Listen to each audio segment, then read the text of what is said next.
हार न मानी। ठान लिया गया कि फिर से इस इमारत को ठीक किया जाएगा।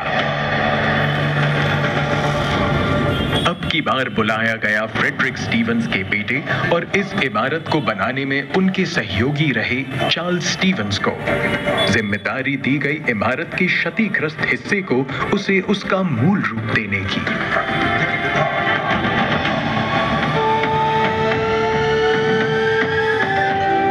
BB&CI मुख्यालय भवन की खोई चमक लौटी। 1928 में विद्युतीकरण शुरू हुआ। ट्रेन बिजली से भी चलने लगी। पहले कोलाबा में था उपनगरीय टर्मिनल। 1930 में चर्च गेट उपनगरीय टर्मिनल बन गया और मेल ट्रेनों का नया टर्मिनस बना मुंबई सेंट्रल।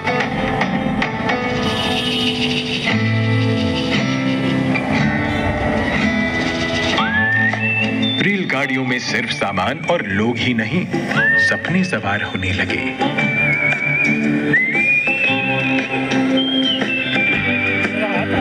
शहरों को ही नहीं, दिलों को भी जोड़ने लगी रेल। कभी कोई माशूका रेल से गुजरने लगी, कोई आशिक पुल सा थरथराने लगा।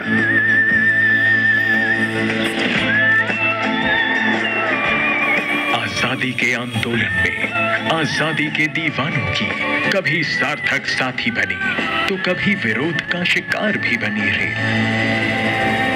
इस इमारत ने भारत में पहली फिल्म बनते देखी, गांधी जी को मोहन से महात्मा बनते देखा, 1942 का भारत छोड़ो आंदोलन, 1946 का रॉयल इंडियन नेवी म्यूटिनी भी देखा। भारत आजाद हुआ तो रेल भी खुश हुई, क्योंकि अब ये कहलाई भारतीय रेल। स्वतंत्रता के बाद BB&CI और अन्य राज्य रेलवे का विलय हो गया। पश्चिम रेलवे अस्तित्व में आ गई। आजाद भारत के बीते 75 सालों में पश्चिम रेलवे में कितना कुछ बदल गया। नई रेलें, नई सुविधाएं, नई उपलब्धियां लगातार जुड़ती गई। 3 कार वाले एयर ब्रेक EMU कोच से लेकर 15 कार वाली ट्रेनों ने सफर को और सुलभ और आरामदेह बना दिया। यह पश्चिम रेलवे ही है जिसने विश्व की पहली लेडी स्पेशल ट्रेन चलाकर एक अनुकरणीय उदाहरण पेश किया। देश की पहली AC लोकल ट्रेन चलाकर महानगरीय सफर को और सुहाना बना दिया।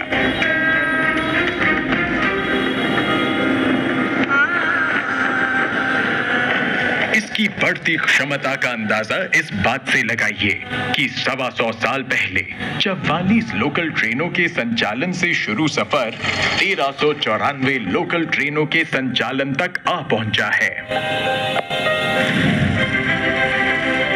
मजबूत रेल इंफ्रास्ट्रक्चर, बेहतर रेल और पोर्ट कनेक्टिविटी, रिकॉर्ड माल लदान, ट्रैक की क्षमता में वृद्धि, अमृत भारत स्टेशन जैसी नई पहलों के साथ देश की अर्थव्यवस्था को मजबूती देते हुए पश्चिम रेलवे न सिर्फ देश की प्रगति में बड़ी भूमिका निभा रही है, बल्कि रेल यात्रा को भी सुगम बना रही है। ऐसे पूरा है ना? पंचप्रण, पंच प्रतिज्ञाओं के साथ अमृत काल में प्रवेश कर रहे विकसित भारत ने वंदे भारत और अमृत भारत जैसी आधुनिक सुविधा युक्त ट्रेनें पेश कर जता दिया है कि ट्रेनों के रंग रूप अभी और मोहक और रोचक होने वाले हैं, रफ्तार और बढ़ने वाली है। यह रेल का सफर है, आ गया है एक स्टेशन। किसी को मिल गई है मंजिल, किसी के ख्वाबों में उसकी मंजिल। भारतीय रेल दे रही है शुभकामनाएं, आपकी यात्रा मंगल